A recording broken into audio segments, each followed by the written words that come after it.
We're always comparing ourselves to what other people have. And we're constantly vying, consciously or subconsciously, to get what other people have also. This is what I mean by societal pressure. Whether it comes in the form of you dressing, or it comes in the form of what you purchase, where you put your money, what kind of career you want to pursue. A lot of times our parents, they give into societal pressure. So whether their children are made for that or not, they will make sure they say to their children, you better become a medical doctor. Because if you don't, you're a failure at life. Everybody else around us that are successful, they're all doctors. So that's the only thing in life to do. And I'm not saying being a physician is a bad practice. But if your son or daughter becomes a doctor and they did not want to be, I would never want to be their patient. I wouldn't want to go to them. If the only reason they chose this profession is because their parents forced them to. Or because of some kind of societal pressure. These are pressures that exist all around us.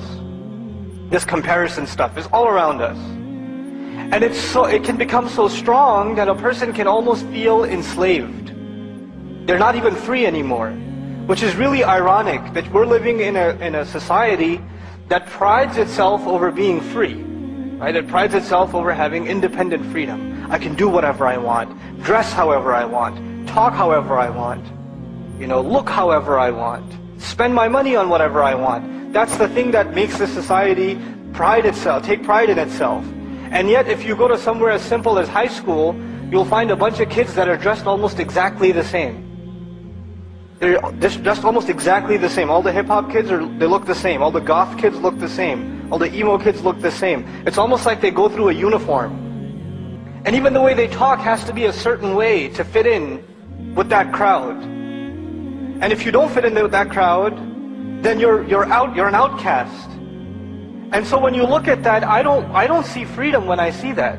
What I see is cultural slavery.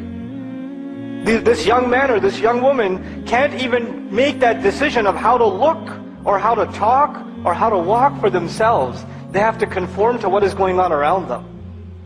And sometimes it's willing, sometimes you submit that is the better way to live. That is the better way to dress, or to talk. Or that's the better thing to do with my time. That's the kind of music I want to be addicted to. Or these are the kinds of practices I'll do. Whatever, that's one conscious decision a person makes, that's the life to live. And sometimes it's even pressured. I've met Muslim teenage kids that have come to me in private, and when you look at them, you're like, man, is this guy in a gang or something? And they'll come to you in private and they'll be crying because they say, I don't want to dress like this. I don't want to look like this. But if I don't, I'll get beat up at school. That's cultural slavery.